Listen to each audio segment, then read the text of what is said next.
সকালবেলা ঘুম থেকে উঠে নিজের মনের রুটিনটাকে যেভাবে সেট করে নিয়ে ঘর সংসারের সমস্ত কাজ যেভাবে করি, আর তার সঙ্গে থাকবে কিচেন ক্লিনিং, তারপরে রান্না বান্না, কাঁচা ধোয়া, তাল থেকে তালের রস বের করে যেভাবে পিঠে তৈরি করি, আরও থাকবে অনেক কাজ আজকের এই ভিডিওতে।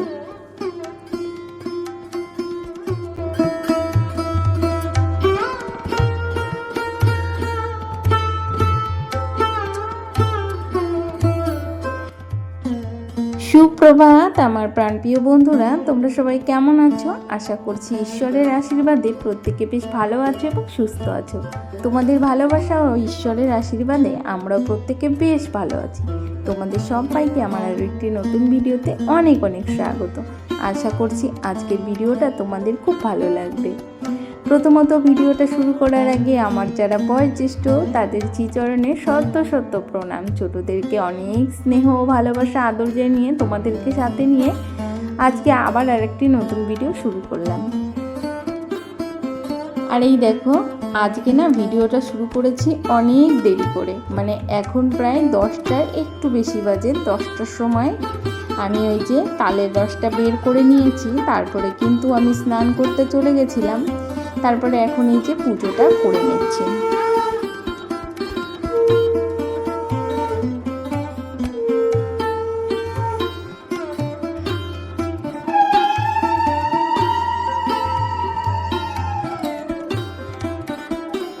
আর জানো তো বন্ধুরা, আজকে সকালের কোনো কাজই তোমাদের সঙ্গে শেয়ার করিনি। সকালবেলা অনেকটা ব্যস্ত ছিলাম আর ভেবেছিলাম আজ একটু বেলার দিক থেকে ভিডিওটা শুরু করব। যেহেতু প্রতিদিনই তোমাদেরকে সকালের ভিডিও দেখায়, মানে খুব সকালের ভিডিও দেখায়, আজ ভাবলাম যে না, একটু বেলা থেকেই ভিডিওটা শুরু করব। তাই দেখো, যেই কথা সেই কাজ। এই যে বেলার দিকে আমি সকালবেলায় আজকে ওই 10টার দিকে তালের রসটা বের করে নিয়েছিলাম, এই যে তাল পিঠে করব বলে। তালটা না মানে একদিন আগে এনেছে আমার মেয়ে। না তালটা যেদিন থেকে এনেছে সেই দিন থেকেই বলছে মা আমাকে ভেঙে দাও, আমি খাবো। ও তো আর অতটা বোঝে না যে এটা রান্না করে খেতে হবে। যেহেতু এবারই ও সুন্দর করে কথা বলা শিখেছে, আগেরবার তো বেশ ছোট ছিল, আর সেবার কিন্তু তাল পিঠেটা একদমই খেত না। কিন্তু এবছর প্রথমেই পাশের ঘরের আন্টি ওকে এনে খাইয়েছে। ও না বেশ মুখে স্বাদ পেয়ে গেছে। এখন আমাকে মানে শুধু বলে যে মা আমাকে পিঠে তৈরি করে দাও, মানে এই বড়াগুলো তৈরি করে দাও, মানে বড়াই বলি আমরা এটাকে। আর এখন ওর বাবাও বাজারে গিয়েছিল, বাজারে যে একটা তাল পেয়েছিল সেটা নিয়ে এসেছে। আর তালটা যেই ঘরে এনেছে ও আমাকে পাগল করে দিচ্ছিল। তবে যাই হোক, তালটা আমি সকালবেলাই তো মানে ছেলে রসটা বের করেছিলাম। আর এখন দেখো এই যে সমস্ত তাল পিঠেগুলো আমার তৈরি করা হয়ে গেছে, তালের বড়াগুলো। আর এখন এই যে কিছুটা কাকিমাদেরকে দেবো আর কিছুটা পাশের ঘরের দিদিভাইকে দেবো। তার জন্য দেখো এই যে এখন আমি ভাগ ভাগ করে নিলাম। আর একদম ছোট্ট একটা তাল ছিল, তাই যাই হোক অল্পই বড়া হয়েছে। তবে সবাইকে দিলে না মন থেকে ভালো লাগে। অল্প জিনিস হলেও সবাইকে দিয়ে খেলে দেখবে মনের ভিতরটা ভীষণ ভালো লাগে আমার। ওই জন্য আমি সবাইকে দিয়ে ধুয়ে খাওয়ারই চেষ্টা করি।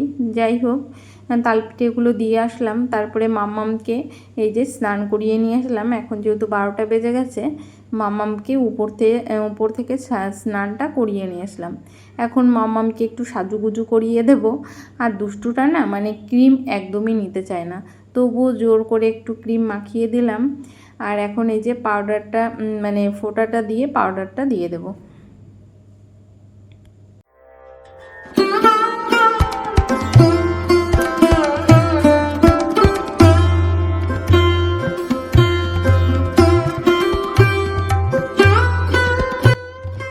দুষ্টুটাকে যখন ফোঁটাটা দিই না, একদমই নেবে না। যেই বলেছি ওই জানলাতে দেখ কোনো এসছে, ও না সত্যি বিশ্বাস করে ফেলেছে।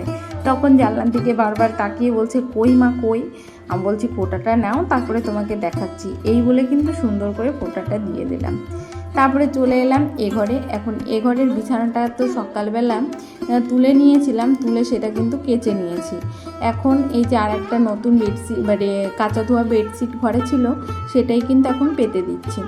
আর জানো তো আজকে সকালে রান্না করেছিলাম হলো কলা দিয়ে ইলিশ মাছের একটা তরকারি করেছিলাম আর রুটি করেছিলাম। আর ছেলেকে চাউমিন করে টিফিনে দিয়েছিলাম। আর ছেলে একটা রুটি খেয়েছিল, ও আর খায়নি। আর আজকে আমার হাজব্যান্ডও কিন্তু ওই রুটি খেয়ে অফিস গিয়েছে, আর কিছুটা সবজি নিয়ে গেছে দুপুরে ভাত খেয়ে নেবে বলে। যাই হোক, তোমাদের সঙ্গে কথা বলতে বলতে কিন্তু বিছানাটাকে সুন্দর করে গুছিয়ে নিচ্ছি। আর ওদিকে আমার দুষ্টুটা কিন্তু ওখানে চেয়ার পেতে বসে আছে, দেখো কত সুন্দর কায়দা করে, বেশ ভালো লাগে ওর দুষ্টুমিগুলো। কিন্তু মাঝে মাঝে এত পরিমাণে দুষ্টুমি করে, মানে এত কান্না করে এখানে আসার পরে, ওর কান্না দেখে না আমার আর ভাল লাগে না। মাঝে মাঝে মনে হয় আমিও কেঁদে ফেলি। নতুন জায়গা তো, এখনও ওর সেট হয়নি, প্রচুর কান্না করে, প্রচুর কান্না করে। ওকে নিয়ে কাজ করাও না ভীষণ একটা কষ্টের ব্যাপার। তবে কাজগুলো তো করতেই হবে, কাজ না করলে তো আর হবে না। আর এই দেখো চেয়ারটা এখন চকির উপর নিয়ে নিয়েছে। আর এই যে এই দুষ্টুমিটা করেছে, এটা আমি যখন ভয়েস দিতে বসেছি তখনই বেশ ভালো বুঝতে পারলাম। কিন্তু প্রথমে কাজের মধ্যে ছিলাম তো, মানে অতটা বুঝতে পারিনি। আর যখনই আমি ভয়েসটা দিচ্ছি আমার গাটা শিউরে উঠছিল। কেন বলো তো, যদি আমার মেয়েটা ওখান থেকে পড়ে যেত, যেভাবে ও চেয়ারটা তুলেছিল, আমি এটা ভয়েস দিতে বসে ভীষণ খারাপ লাগছে। মানে মাঝে মাঝে না ভুলে যায় বা একটু চোখ অন্যরকম হয়ে যায়, মানে ওর দিকে থাকে না। তার ফলেই কিন্তু এই কাজটাও করতে পেরেছে। তবে এরপর থেকে আমার অনেক বেশি সচেতন হতে হবে, নাহলে আমার মেয়েটা পড়ে গেলে নাকে মুখে খুব লাগবে গো। তারপর যাই হোক, এখন কিন্তু ওই 2টো বেজে গেছে আর ছেলেকে আনতে যেতে হবে। ওই জন্য দেখো আমি ড্রেসটা পরে নিয়েছি, আর ভাবলাম কিছু জামা কাপড় তুলে রেখে যাই, নাহলে যদি বৃষ্টি আসে না সমস্তটাই ভিজে যাবে। আবার এখনকার বৃষ্টি তো মানে কোনো ঠিক ঠিকানা নেই, হঠাৎ করে চলে আসলে কিন্তু প্রচুর ভিজে যাবে, আর আমার তাতে আবার কষ্ট হবে। ওই জন্য ভাবলাম যেগুলো একটু একটু শুকিয়েছে সেগুলো ঘরে রেখে যাই। তারপরে এই দেখো রাস্তায় বেরিয়ে পড়েছি। এখন এই যে হেঁটে হেঁটে ছেলেকে আনতে যাচ্ছে। আর এই তো কাছেই কিন্তু আমার ছেলের স্কুলটা, আমি প্রায় পৌঁছে গেছি। আর 1 মিনিট মতো হাঁটতে হবে, তাহলেই কিন্তু আমি স্কুলটায় পৌঁছে যাব। তারপরে যাই হোক, ছেলেকে বাড়ি নিয়ে চলে এসেছি। আর আজকে দুপুরবেলা দেখো আমরা কলার তরকারি আর তার সঙ্গে ইলিশ মাছ ভাজি আর গরম গরম ভাত, এটা দিয়ে আমরা প্রত্যেকে এখন দুপুরের খাবারটা খেয়ে নেব। ছেলে একা খাবে আর মেয়েকে আমি খাইয়ে দেবো।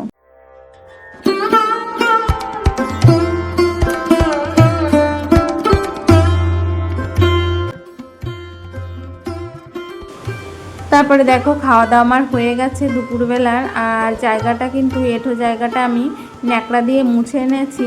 তারপরে এই যে থালা বাসনগুলো এখন মেজে নিচ্ছি। আর এর মধ্যে আরও টুকটাক যেই কাজগুলো ছিল সেগুলো করেছি। কিছু জামা কাপড় ছিল সেগুলোও কিন্তু আমি ভাঁজ করে নিয়েছিলাম, ভাঁজ করে জায়গায় রেখে দিয়েছি। আর এই দেখো তোমাদের সঙ্গে কথা বলতে বলতে কিন্তু সমস্ত বাসন কোসনগুলো আমার মাজা হয়ে গেছে। আর এখন এই যে বাসন কোসনগুলো যেহেতু মাজা হয়ে গেছে, এখন সুন্দর করে ধুয়ে নেব। আর ওদিকে কিন্তু মাম্মাম আর মাম্মামের দাদা ঘরেই আছে, মানে সোনা পাপাও ঘরে আর সোনামণিও ঘরে, দুজনাই ঘরে আছে। আর আজকে আমার সোনামণিটা না দুপুরের দিকে ঘুমায়নি, মানে কিছুতেই ঘুমোলো না জানো মেয়েটা, মানে একদমই ঘুমোতে চাচ্ছে না। আর মেয়েটা কেমন খিটখিটে হয়ে গেছে জানো তো, খেতেই চায় না। খাওয়া নিয়ে যে এত পরিমাণে বিরক্ত করে তোমাদেরকে বলে বোঝাতে পারবো না। ছেলেটা যেমন সকালবেলার দিকে আমাকে জ্বালায়, আর মেয়েটা তো সারাদিনই জ্বালায়, মানে খেতেই চায় না। এখানে এসে খাওয়া দাওয়া একদমই ভুলে গেছে জানো, অনেক কষ্ট হয় ওকে খাওয়াতে, তবুও কিছুতে মেয়ে খেতে চায় না। যাই হোক, অল্প কিছু এই যে এখন খাইয়ে দিলাম দুপুরবেলা। একদম সামান্য কটা ভাত খেলো মেয়েটা আমার, যেহেতু মাছ ভেজেছিলাম তো ইলিশ মাছ ভাজি দিয়ে অল্প কটা ভাত খেয়েছে মাম্মাম। আর মাম্মাম এত খারাপ হয়েছে, শুধু বলে আমাকে শুধু ভাত দাও। আর শুধু ভাত দিলে কি ভাল লাগে বলো, মায়ের মন। তবুও কিছুটা শুধু ভাত গালে দিলাম বারবার, মানে অল্প কিছু নিয়েছে মুখে, ওইটুকুই খাইয়ে দিলাম যাতে ওর পেটটা একটু ভরে, সেই চিন্তা করি সারাক্ষণ জানো তো, ভালোই লাগে না। ওর জন্য আলু সিদ্ধ দিই, তারপরে অন্য অন্য সবজি রান্না করি, ও কিন্তু কোনোটাই পছন্দ করছে না। তারপরে দেখো এই যে বেসিনটা তো একদম ছোট, এই কড়াইটা নিচে রেখেছিলাম, এখন কড়াইটাকেও সুন্দর করে মেজে নিলাম। আর এই ভিডিওটা কিন্তু আমি সোমবারের দিন করেছিলাম জানো, ভীষণই খারাপ লাগছিল। সোমবারের দিন আমি ভেবেছিলাম নিরামিষ খাবো, কিন্তু সকালেই মস্ত বড় ভুল করে ফেলেছিলাম জানো, ব্যস্ততার জন্য। সকালে যেহেতু ছেলের জন্য চাউমিন করেছিলাম, সেই চাউমিনটা না লবণটা ঠিকঠাক হয়েছে কি না সেটা কিন্তু আমি মুখে দিয়ে ফেলেছিলাম। তার জন্য আমি আর আজকে নিরামিষ খেতে পারলাম না, মানে মনটা আচকাচাচ্ছিল যে আজকে সোমবারটা আমি পালতে পারলাম না, যেহেতু এর আগে 2 সোমবার আমি নিরামিষই খেয়েছিলাম, কিন্তু আজকে আমি করতে পারলাম না সোমবারটা পালন। ভীষণই খারাপ লাগছিল জানো, তোমাদেরকে বলে বোঝাতে পারবো না। যাই হোক, একটু মুখে দিয়ে ফেলেছিলাম। তারপরে ভেবেছিলাম স্নান করে এসে মানে নিরামিষ ভাতই খাবো, মানে সিদ্ধ ভাতই খাবো, কিন্তু দেখলাম যে না, সকালেই যখন আমি খাবারটা মুখে দিয়ে ফেলেছি, তাহলে এখন আবার কিসের জন্য আলাদা করে আবার ঝামেলা করব, আবার তো সব কিছু মেজে ঘষে রান্না করতে হবে।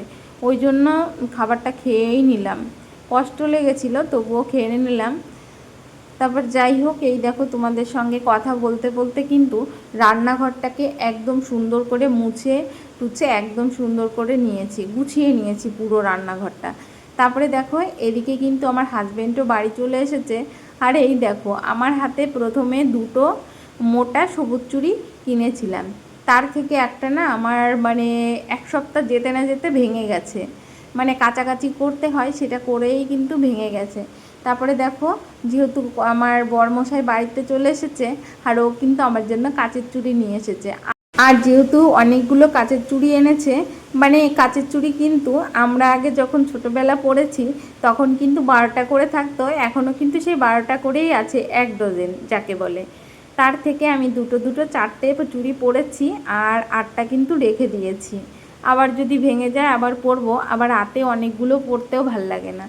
তবে যাই হোক, তোমাদের সঙ্গে কথা বলতে বলতে কিন্তু সংসারের অনেকগুলো কাজ আমি করে নিয়েছি। এখন ওই 3টে 3:30 মতো বেজে গেছে। সকালবেলা যেই জামা কাপড়গুলো ছাদে কেচে দিয়ে এসেছিলাম, তার থেকে কিছুটা জামা কাপড় কিন্তু শুকিয়ে গেছে, সেই জামা কাপড়গুলোই সুন্দর করে ভাঁজ করে নিয়েছি, তোমরা তো দেখতে পেলে। তাই সেগুলো ঠিকঠাক জায়গায় কিন্তু গুছিয়ে রাখলাম। মেয়েরটা মেয়ের র্যাকের মধ্যে রাখলাম, ছেলেরটা এই যে ছেলের ওয়ার্ড্রপে রেখে দিলাম। বন্ধুরা, ভিডিওটা আর বেশি বড় করব না, এখানেই রাখছি। এই পর্যন্ত যে সকল বন্ধুরা আমার ভিডিওর সাথে আছে তোমাদের সবাইকে অসংখ্য অসংখ্য ধন্যবাদ।